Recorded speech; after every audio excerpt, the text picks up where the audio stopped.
अस्सलाम वालेकुम नाज़रीन, मैं हूं आपका मेज़बान सैयद शहरियार आसिम। आप लोग देख रहे हैं आज न्यूज़ की खुसूसी ट्रांसमिशन ICC वर्ल्ड T20 कुछ क्रिकेट हो जाए।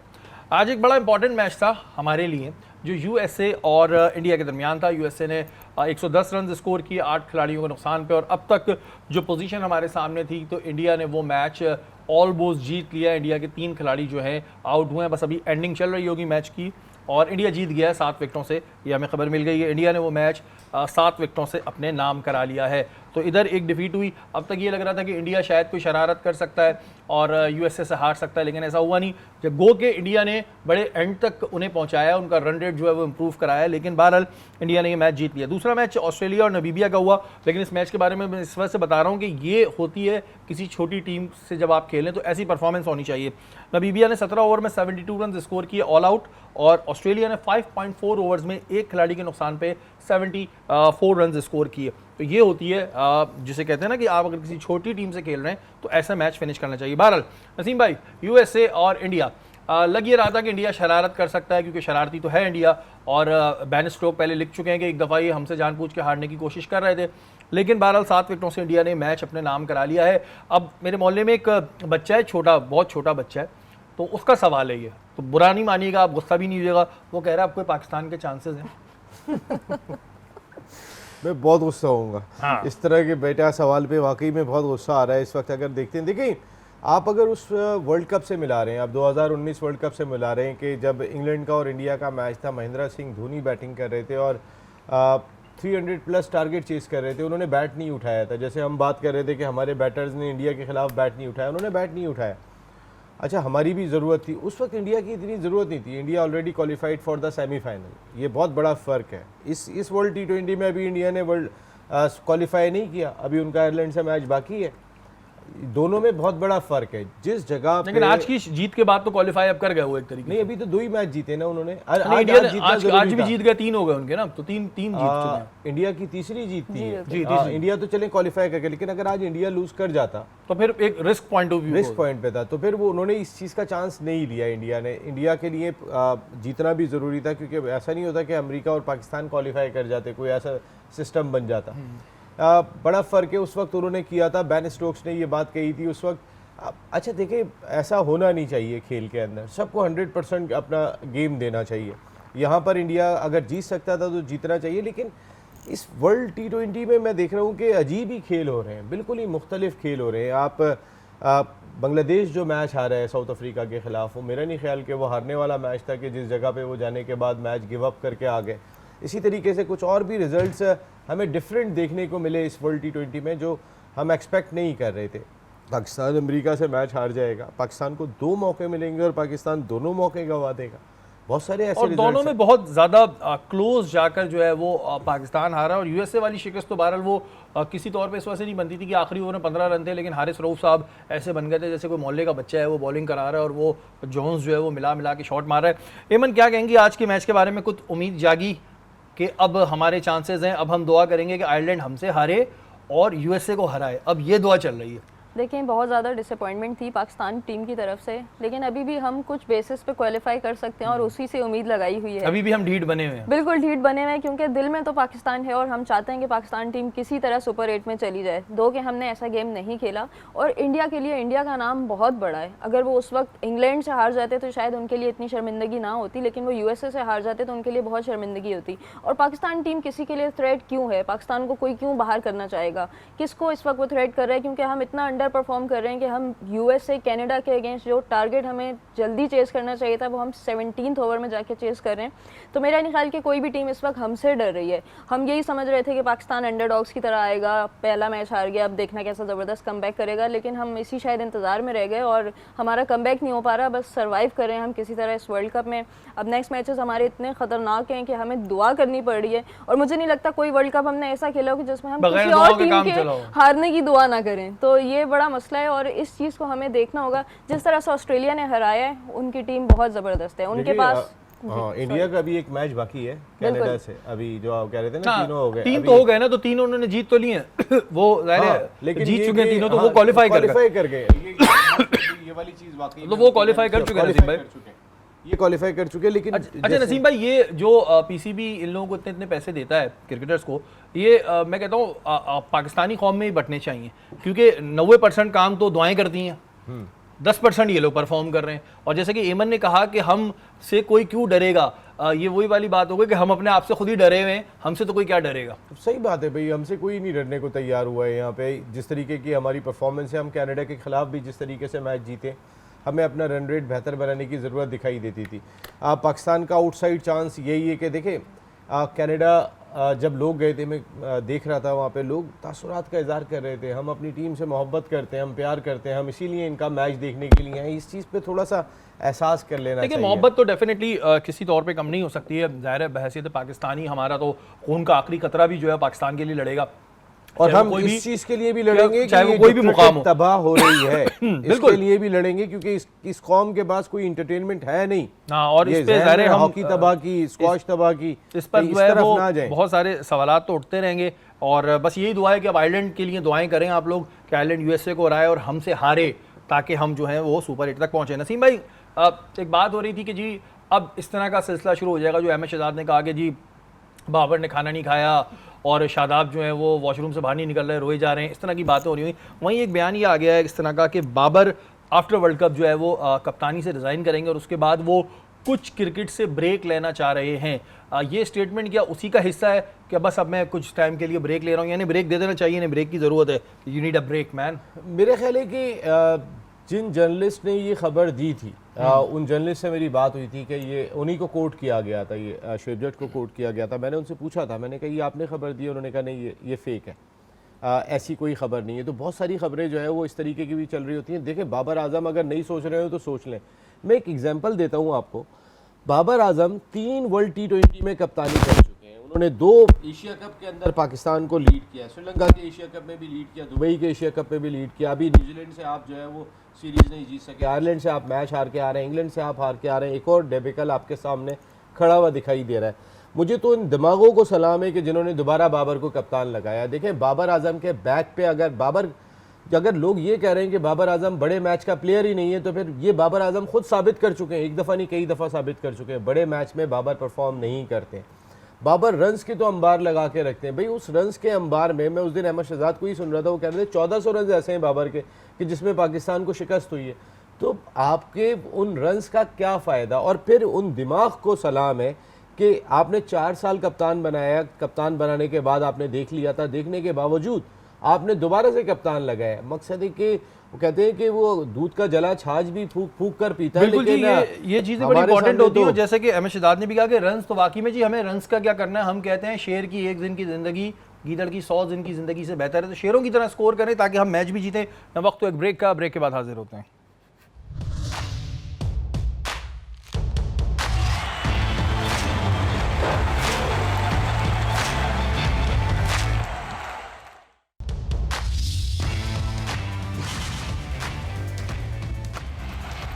वेलकम बैक नाज़रीन, आप लोग देख रहे हैं आज न्यूज़ की खुसूसी ट्रांसमिशन। ब्रेक पे जाने से पहले बात हो रही थी बाबर के हवाले से। इवन शुएब मलिक को आप जानती होंगी बहुत अच्छी तरह। शुएब मलिक ने एक मशवरा दिया है, ज़ाहिर सब मशवरे देते हैं, उनका भी एक अच्छा मशवरा है।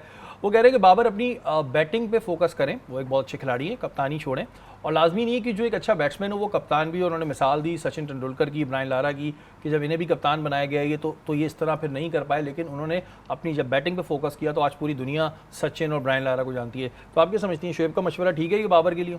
देखिए, बहुत अच्छा मशवरा है, क्योंकि ये नहीं कि हमने बाबर को आजमाया नहीं है, या बाबर को हमने सिर्फ 1-2 सीरीज़ दी हैं और उसके बाद हम ये बातें करना शुरू कर दें कि नहीं भाई कैप्टनसी चेंज होनी चाहिए। बाबर को हमने इवेंट्स में अपनाया है, मेगा इवेंट्स में हमने उनको देखा है, जहाँ पे वो कई दफ़ा पे कैप्टनसी की वजह से भी मैचेस आ रहे हैं। देखें, जो इस टूर्नामेंट में हमने लास्ट 2 मैचेस आ रहे हैं उसमें मैं कैप्टनसी को बहुत ज़्यादा ब्लेम नहीं करती, क्योंकि उसमें पूरी टीम इन्वॉल्व थी। लेकिन ओवरऑल हमने बहुत ऐसी सिचुएशन में मैचेस लूज़ किए हैं जहाँ पे कैप्टनसी अच्छी हो सकती थी, तो हम वहाँ से जीत सकते थे। तो बाबर ने बहुत अच्छी अपनी कोशिश कर ली है जितना वो कर सकते थे, लेकिन हमें उनमें कोई इंप्रूवमेंट नज़र नहीं आई। विदिन 4 ईयर्स कोई चेंज हमने नहीं देखा। फिर उनकी वजह से टीम में थोड़ी सी प्रॉब्लम्स भी हो रही हैं, जो हमने काफ़ी सारी चीज़ें देखी हैं, ग्रुपिंग वगैरह हुई, जिस पे भी भी वो अच्छी तरह से लीडर बन के सामने नहीं आ सके, क्योंकि एज अ लीडर ये उनका काम था कि ये सारी चीज़ें ख़त्म करें। जो दुनिया बातें कर रही है कि भाई ये दो प्लेयर्स आपस में बात नहीं कर रहे, तो ये आई थिंक कि उनका ही रोल था कि उनको ये चीज़ें एलिमिनेट करनी चाहिए थी। तो he had his time, he is the great player, बहुत अच्छे बैट्समैन है, उनको ऐसा बेटर अब टीम में आना चाहिए और टीम के लिए परफॉर्म करना चाहिए। और वो जो एक मिसिंग एलिमेंट है उनके अंदर से कि वो अच्छे फिनिशर नहीं है, वो अच्छा परफॉर्म नहीं कर पा रहे, उन सब चीज़ों को गैदर करके उनको सामने आना पड़ेगा। नसीब भाई, क्या कप्तानी एक नशा है? क्या मतलब बंदा कहता है कि बस, क्योंकि देखिए अगर कोई प्लेयर अच्छा खेल रहा है तो उसकी इज्जत वैसे भी होगी, चाहे वो कप्तान हो या ना हो, मैन ऑफ द मैच होगा तो इज्जत होगी, फिर सब नाम से उसको जानेंगे कि भाई ये वो प्लेयर है। क्या कप्तानी एक नशा है कि नहीं? ये बस कप्तान बनने का अपना एक नशा है, अपना एक मज़ा है, कुछ ऐसा है? मज़ा तो है, नशा भी है, इसमें कोई शुबा नहीं है। अगर अमन पाकिस्तान टीम की प्लेयर है, अगर इनको कप्तान बनाया जाए तो ये ना नहीं करेंगे। बड़ा एक अंदाज़ होता है, आप टॉस करने के लिए जा रहे हैं, आप लीड कर रहे हैं, ग्राउंड में सबको डिक्टेट कर रहे हैं, तुमने ये करना है, तुमने ये करना है। देखिए बाबर आजम ना एक जो कप्तानी का मटेरियल होता है ना, वो नहीं थे स्टार्ट से ही। हालांकि इनको बहुत अथॉरिटी के साथ लाया गया था। जिस वक्त सरफराज अहमद को हटाया गया था वो पाकिस्तान क्रिकेट का नाकाबिले तलाफ़ी नुकसान था, और उसकी शायद तलाफ़ी, अगर सरफराज फिट हैं तो इस वक्त कप्तान की ज़रूरत है जो खिलाड़ियों को बना सकें। ये सारे बाबर आजम, शहनशाह अफरीदी सरफराज के दौर के अंदर ही ग्रूम हुए थे और बने थे। लेकिन चले वो बात की बात है। लेकिन अभी जिस हम टॉपिक पे बात कर रहे हैं, बाबर कप्तानी के मटेरियल नहीं थे। जो कप्तान होता है वो लीडर होता है। जो लीडर होता है वो जितने भी टीम के प्लेयर्स होते हैं उनको एक थोड़ा सा डिस्टेंस से ज़रूर रखता है कि मैं अगर मुझे अपने फ़ैसले करने, तो ये नहीं होता कि वो अपने 3-3, 4-4 वज़ीर बना लेता है, मुशीर बना लेता है। उसके बाद क्या होता है कि वो मुशीर आने वाले वक्त में उसी को ब्लैकमेल करना शुरू हो जाते हैं। डायरेक्ट ये एक नॉर्मल सी अमल है। बाबर इसी तरीके के कमज़ोर कप्तान थे।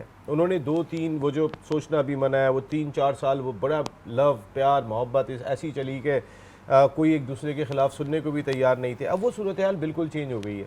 अगर वो सूरत हाल चेंज हो गई थी, देखिए बाबर की कप्तानी, बाबर की अपनी बैटिंग परफॉर्मेंस शायद इससे ज़्यादा बेहतर हो सकती थी 4 साल के अंदर।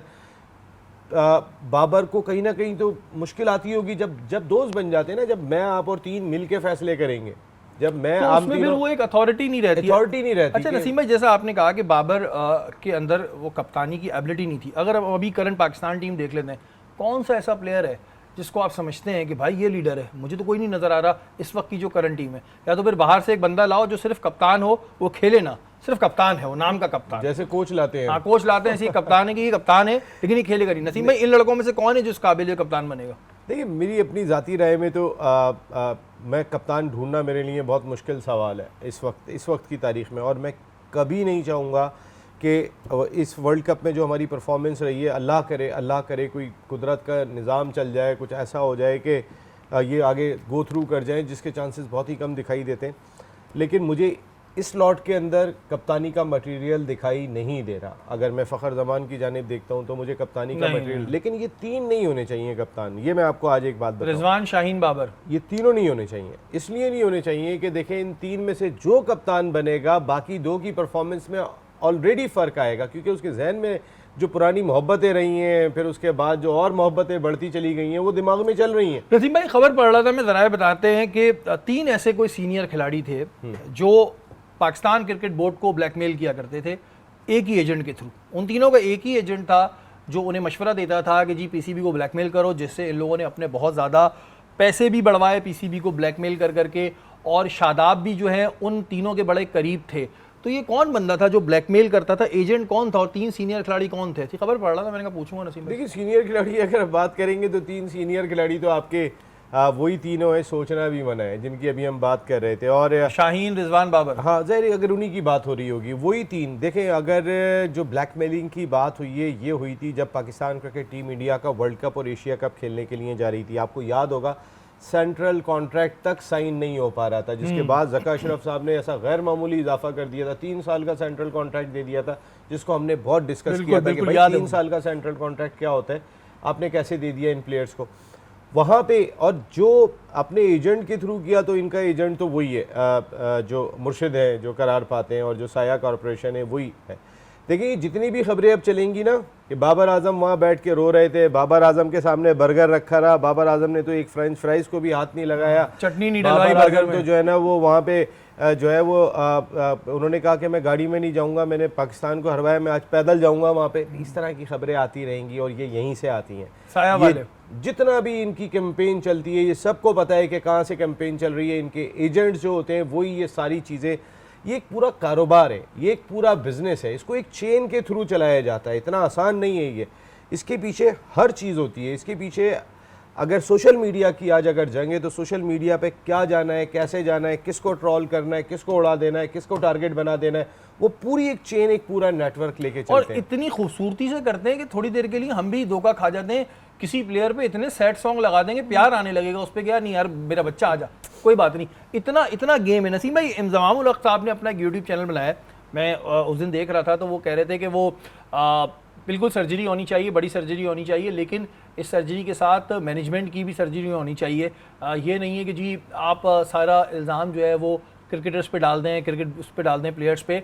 आपको अगर सर्जरी करनी है, बिल्कुल ये हम भी कहते आए कि करनी चाहिए, लेकिन ये नहीं कि प्लेयर्स पे डाल दी जाए। दूसरी जानिब मुझे ये बताइएगा कि जब ये खुद सेलेक्टर थे तब टीम में क्या चेंज आया? क्योंकि नसीम भाई देखता मैं ये हूँ कि जब तक हम सिस्टम में, तब तक हम कुछ नहीं बोलते, तब तक हम नहीं बोलते कि जी इसके खिलाफ भी फैसला होना चाहिए, उसके खिलाफ भी फैसला होना चाहिए। जैसे ही हमसे हमारा ओहदा छिनता है वहीं हम सारी बुराइयां करना शुरू होते हैं। तो क्या कहेंगे, इंजमाम साहब दिल से ये बात कह रहे हैं कि जी सर्जरी होनी चाहिए, कहीं सर्जरी में साया कॉर्पोरेशन या याजू आ गया तो फिर क्या होगा?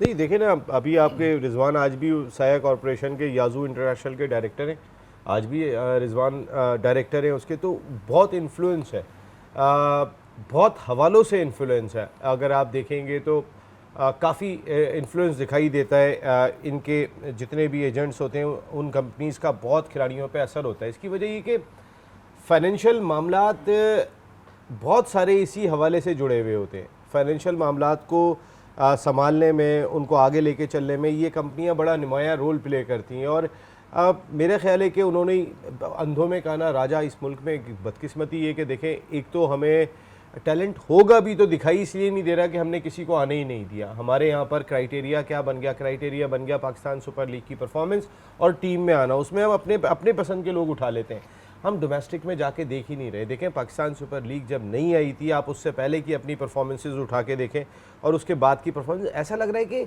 आहिस्ता आहिस्ता हमारा सारा फोकस उस पाकिस्तान सुपर लीग की तरफ चला गया। हमारा कायदे-ए-आज़म ट्रॉफी का परफॉर्मर है कहाँ पे, जो हमारा प्रीमियर टूर्नामेंट है? हमारा नेशनल वनडे टूर्नामेंट का परफॉर्मर कहाँ पर है? हमारा नेशनल T20 कप का परफॉर्मर कहाँ पर है?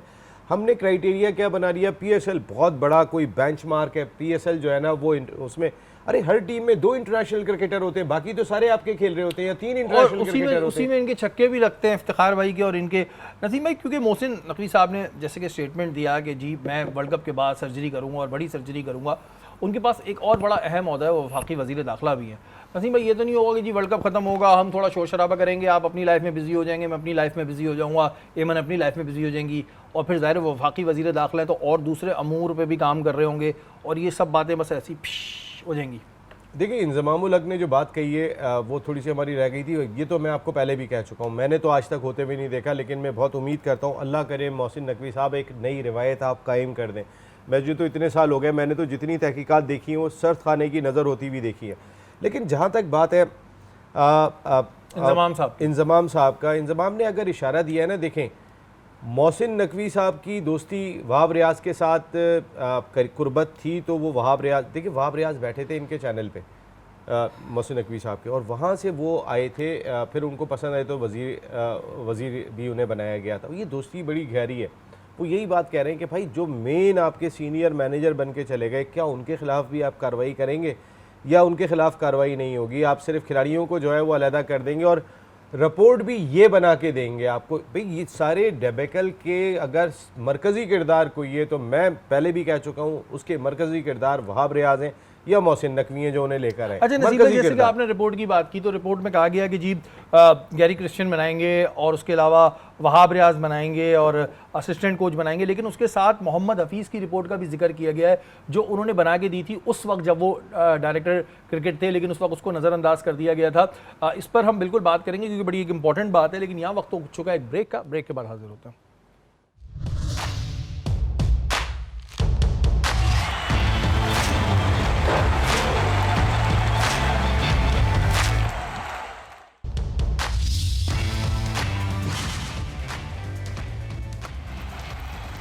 वेलकम बैक नाज़रीन, आप लोग देख रहे हैं आज न्यूज़ की खुसूसी ट्रांसमिशन आईसीसी वर्ल्ड T20 कुछ क्रिकेट हो जाए।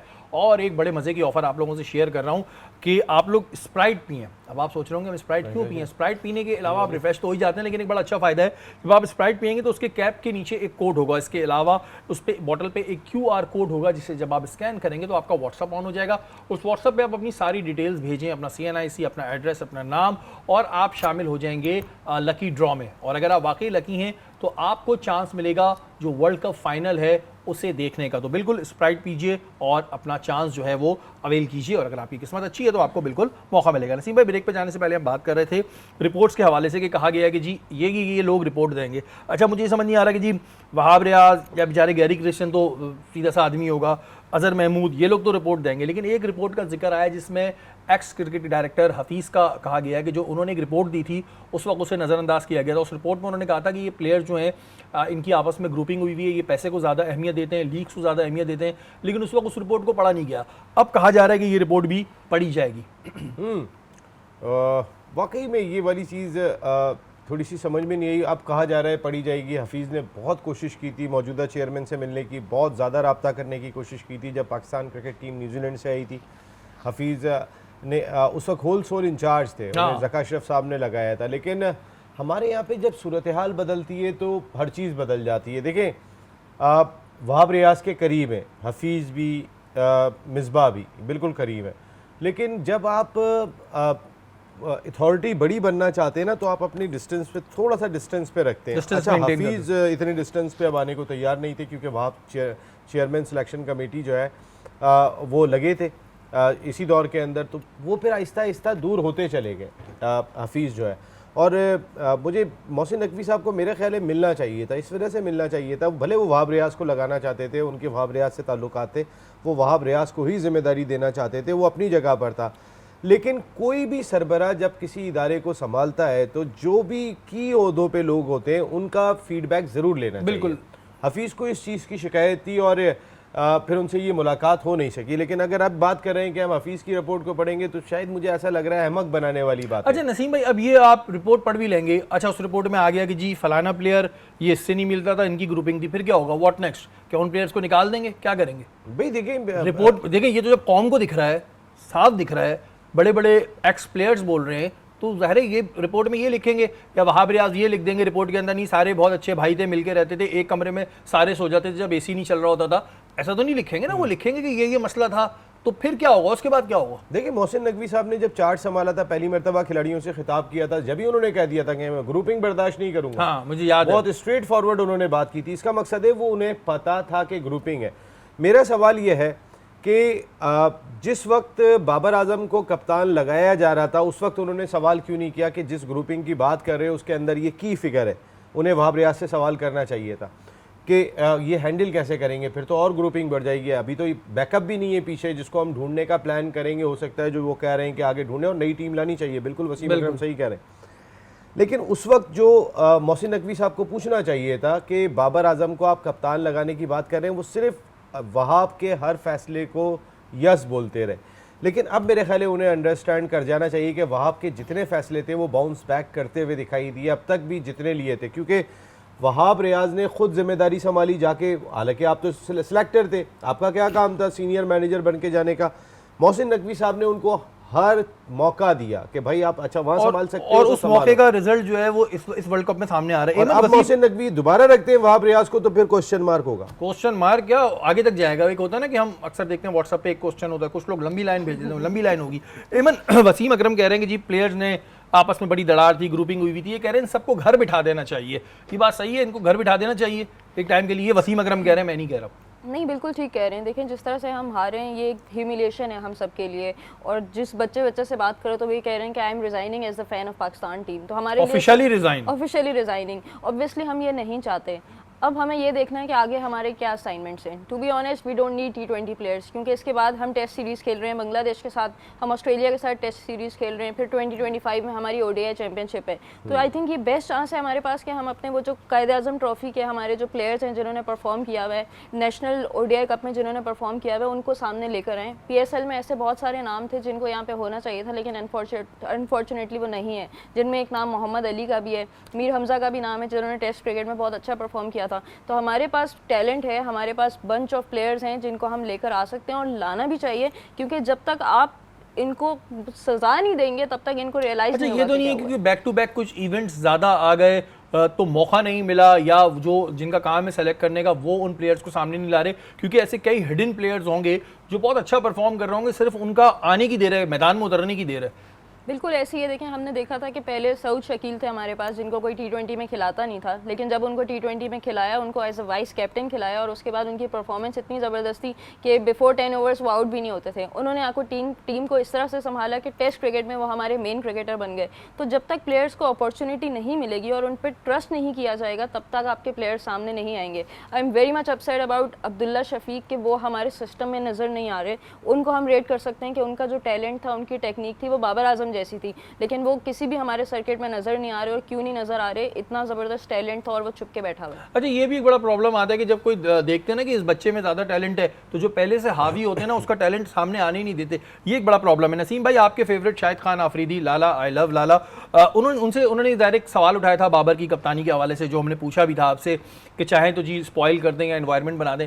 जब उनसे शाहीन शाह आफरीदी पे बात हुई तो उन्होंने ज़रा सा गोलमोल करके जवाब दे दिया। उन्होंने कहा कि अगर मैं शाहीन के बारे में कुछ भी बोलूँगा तो सब कहेंगे कि मेरा उससे रिश्ता ऐसा है, इस वजह से मैं उसके बारे में अभी ज़ाहिर कोई ऐसी बात नहीं कर सकता। तो क्या ये वाकई प्रॉब्लम शाहिद आफरीदी को आती होगी कि कोई अगर वो अपना फेयर स्टेटमेंट भी देना चाह रहे हैं वो नहीं दे सकते, क्योंकि लोग कहेंगे ये तो शाहीन की वजह से ही कर रहे हैं? देखिए, बात सारी ये भी है, और दूसरी बात ये कि शाहिद का रिश्ता भी ऐसा है, और शाहीन खुद भी अब एक स्टार है। शाहिद को उनका दामाद भी है, तो सोच के लाला को फैसला करना पड़ता होगा कि मुझे हर बात करनी चाहिए या नहीं करनी चाहिए। देखिए, मेरे बहुत अच्छे दोस्त हैं सरफराज अहमद के ससुर, बहुत अच्छे दोस्त हैं, लेकिन वो कभी भी सरफराज से किसी चीज़ में इन्फ्लुएंस नहीं करते, ज़रा सा भी नहीं करते। हालांकि वो ख़ुद भी अंपायर रहे, वो ख़ुद भी क्रिकेट ग्रेड 2 की सतह पे खेल चुके हैं, लेकिन इसके बावजूद भी रिश्ता ऐसा हो जाता है। और शाहिद के लिए अगर शाहीन के हवाले से कोई भी सवाल उनसे किया जाता है, अब वो शाहीन को एज ए क्रिकेटर रख के बात करें या एज ए दामाद रख के बात करें, दो मुख्तलिफ चीज़ें। तो अगर उन्होंने गोलमोल जवाब दिया तो शायद हो सकता है, देखिए ना, अगर वो ये कह देते हैं कि नहीं, अभी मेरे बहुत सारे उनके बयानात उनसे जोड़े गए कि मेरे दामाद को कप्तान नहीं बनना चाहिए, मेरे कप्तान का, भाई आप वो फंस गए इसके अंदर। अगर वो कहते हैं मेरे कप्तान को दामाद बनाओ, तो फिर बहुत सारे लोग बोलेंगे भाई अपने दामाद को कप्तान बनाने की बात कर रहे हैं। ये एक बड़ा जेन्युइन मसला होता है। लेकिन एक चीज़ शरीफ भाई, मैं मुख्तसर से कह के चला जाऊँगा, अभी जो बात हो रही थी, देखें कॉम्पिटिटिव क्रिकेट, मोहसिन नकवी साहब ने जो भी होता है इस वर्ल्ड T20 के बाद, लेकिन हमें ये काम करना चाहिए। वो आपने मोहसिन नकवी साहब ने टूर्नामेंट बढ़ा दिए, स्कूल, कॉलेजेस, यूनिवर्सिटी। देखें, हमारे यहाँ पे जब टीम बनती है ना, तो उसके अंदर बहुत सारा टैलेंट जो गरीब का बच्चा होता है वो चला जाता है। आप बजाय इसके आप एक टैलेंट हंट प्रोग्राम करें, फौरी तौर पे 3 टियर में सिलेक्शन कमेटी बनाएं। पहली 3 रुकनी सिलेक्शन कमेटी 50 लड़के जगह पे मुंतखब करे, दूसरी 30 करे, और उसके बाद फिर सेलेक्ट होकर आए तो बेहतर होगा। बिल्कुल जी, पाकिस्तान से टैलेंट निकालने की ज़रूरत है, और उसमें उन्हीं लोगों को रखें जो वाकई में टैलेंट को समझते हैं, ये नहीं कि उसमें फेवरेटिज्म चले। हमारी ट्रांसमिशन का वक्त ख़त्म हो गया, कल इंशाअल्लाह ताला दोबारा मुलाकात होगी। अपने मेज़बान सैयद शहरियार आसिम को इजाज़त दीजिए। पाकिस्तान जिंदाबाद।